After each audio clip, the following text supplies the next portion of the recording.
Matiu vai tolu, ves uraki ki e tawhitu. Matiu vai tolu. Ie koanga ko ia na hawa son baptaiso malanga. Ie tafa siutea ane pehe. Mo fata mala. E wafi e preanga o langi. E koe nia na erea kiai he palofita ko ai se ao pehe. Ko ere o hatokotaha ko kalanga he toa wha.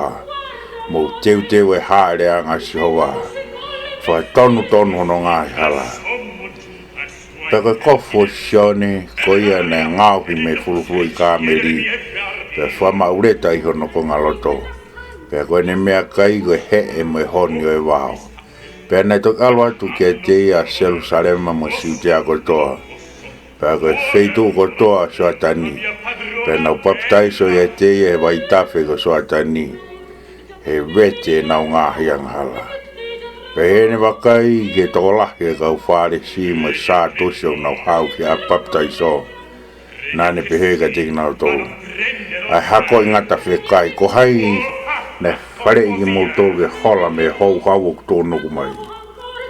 Ka pau ko ia wa mo fua o tāu mo whakatoma. Pe oa te mohanga fuataki ho mo roto pe ko e parahame ai mau tamai. E o talatu.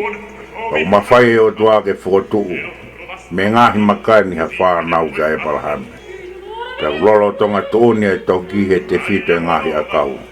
Ko ia ilonga a kau kui kai fuarelei. O tāo laku ki afi.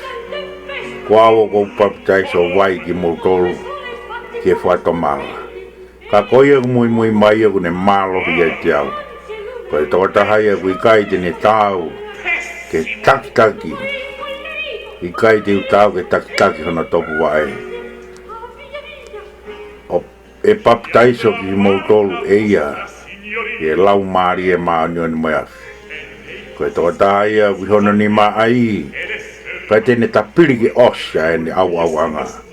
Ka tene tāna ke ne ngāhi whewite ki whireoko. Ka tene toto e kafukafua ke afi. O kui kai matāmate. Ka to hawa siso. Me i kāleri ki o soatani ke sione ke baptaiso.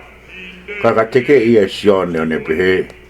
Nai to tonu mua ke o baptaiso ia te koe. Pea o ke hau kua ki a te au.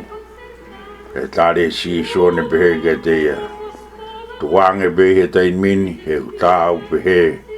Mo ki taua ke whakakaito e tu tōnu kotoa pehe. Pere to tuange. Pe ko baptaiso a si so. Na ne aluha ke rewa me he vai pia bakai. Ne matanga ke langi ke te ia pe ne mamata ki he lau maari o tua. O aluhifo i te tau halupe. O ne au ke te ia. Pe ilange.